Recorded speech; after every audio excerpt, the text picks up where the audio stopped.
اعوذ باللہ من الشیطان الرجیم، بسم اللہ الرحمن الرحیم۔ السلام علیکم ورحمۃ اللہ وبرکاتہ۔ کیسے ہیں آپ سب؟ امید ہے آپ سب خیر و عافیت سے ہوں گے۔ جہاں بھی میری آواز سنی جا رہی ہے، اللہ تعالیٰ آپ سب کو اپنے حفظ و امان میں رکھے۔ ہم آپ کو اپنے چینل پر خوش آمدید کہتے ہیں۔ ہمارے چینل کا نام ہے اردو سٹوریز، جس میں ہم آپ کو مختلف قسم کی اردو کی کہانیاں اور سبق آموز واقعات سنائیں گے۔ آج کی ہماری کہانی ہے 1000 دینار۔ شہر کے بازار میں رفیق کی کپڑے کی دکان تھی۔ رفیق ایک نیک اور ایماندار تاجر تھا۔ وہ صبح فجر کی نماز پڑھ کر ذکر وغیرہ سے فارغ ہو کر دکان کھولتا اور جیسے ہی ظہر کا وقت ہوتا وہ دکان بند کر کے مسجد چلا جاتا۔ اللہ رب العزت نے بھی اس کے کاروبار میں برکت دی تھی۔ رفیق کا شمار مالدار لوگوں میں ہوتا تھا۔ رفیق کے پاس ایک تھیلی تھی جس میں رفیق نے 1000 دینار یعنی سونے کے سکے رکھے ہوئے تھے۔ ایک مرتبہ رفیق کو کاروبار کے سلسلے میں دوسرے ملک جانا پڑا۔ وہ اپنے ایک قریبی دوست عامر کے پاس اپنی تھیلی لے کر گیا اور اس سے کہا، بھائی عامر، میں کچھ عرصے کے لیے دوسرے ملک جا رہا ہوں اور تمہارے پاس اپنی یہ امانت چھوڑ کر جا رہا ہوں۔ امید ہے تم اس کی حفاظت کرو گے۔ میں واپس آ کر تم سے یہ امانت لے لوں گا۔ یہ کہہ کر رفیق نے 1000 دینار سے بھری ہوئی تھیلی عامر کے حوالے کر دی۔ عامر نے وہ تھیلی حفاظت سے اپنے پاس رکھ لی۔ رفیق اپنے سفر پر روانہ ہو گیا۔ دن گزرتے گئے، رفیق کو گئے ہوئے کئی سال ہو گئے۔ اب عامر کے دل میں شیطان نے وسوسہ ڈالا۔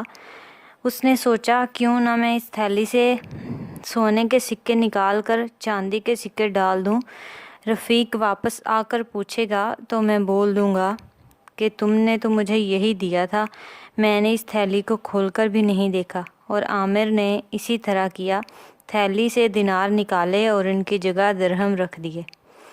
کچھ عرصے کے بعد رفیق واپس آ گیا اور عامر کے گھر گیا۔ عامر اس سے بہت اچھے طریقے سے ملا اور سکوں سے بھری تھیلی رفیق کے حوالے کر دی۔ رفیق نے گھر آ کر تھیلی کھولی تو وہ یہ دیکھ کر حیران رہ گیا کہ تھیلی میں بجائے سونے کے سکوں کے چاندی کے سکوں سے بھری ہوئی ہے۔ اب تو رفیق بہت پریشان ہوا۔ وہ بھاگتا ہوا عامر کے پاس گیا اور اسے ساری بات بتائی۔ عامر بہت غصہ ہوا اور کہا، ایک تو میں نے تم پر احسان کیا اور تمہارے مال کی حفاظت کی، اور اب تم مجھ پر چوری کا الزام لگاتے ہو۔ بیچارہ رفیق گھر واپس آیا، 2 رکعت نفل نماز پڑھی، اللہ سے دعا مانگی کہ اے اللہ، میں ہر سال اپنے مال کی زکوٰۃ نکالتا ہوں اور جس مال کی زکوٰۃ نکل جائے اس کی آپ حفاظت فرماتے ہیں، میرے مال کی حفاظت فرما کر مجھے لوٹا دیجیے۔ اور اللہ کا نام لے کر عدالت پہنچا اور قاضی صاحب کو سارا واقعہ سنایا۔ قاضی صاحب نے عامر کو بلایا اور اس سے پوچھا کہ رفیق نے تمہارے پاس امانت کتنے سال پہلے رکھوائی تھی؟ اس نے کہا 5 سال پہلے۔ اب قاضی صاحب نے تھیلی کھولی اور سکوں کو باہر نکالا اور عامر سے کہا کہ تم تو کہتے ہو یہ سکے رفیق نے تمہارے پاس 5 سال پہلے رکھوائے تھے، جبکہ ان سکوں پر ان کے بننے کی تاریخ 2 سال پہلے کی لکھی ہوئی ہے۔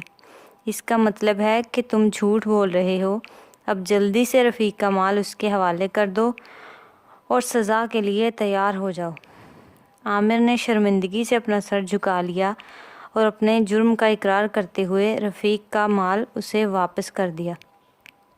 یہ تھی آج کی ہماری کہانی، جس سے ہمیں پتہ چلتا ہے کہ ہمیں کبھی بھی کسی کی امانت میں کوئی خیانت نہیں کرنی چاہیے۔ اگر کوئی ہمیں اپنی امانت ہمارے حوالے کر کے جائے تو اس میں کبھی خیانت نہ کریں، کیونکہ اللہ تعالیٰ کو امانت میں خیانت کرنے والے بالکل پسند نہیں ہیں۔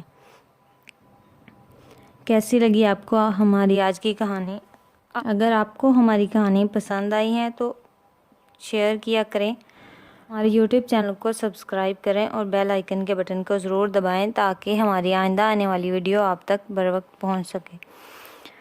ہماری نیکسٹ ویڈیو تک کے لیے اجازت دیں، اپنا خیال رکھیں اور اپنے ساتھ جڑے لوگوں کا بھی خیال رکھیں۔ اللہ حافظ.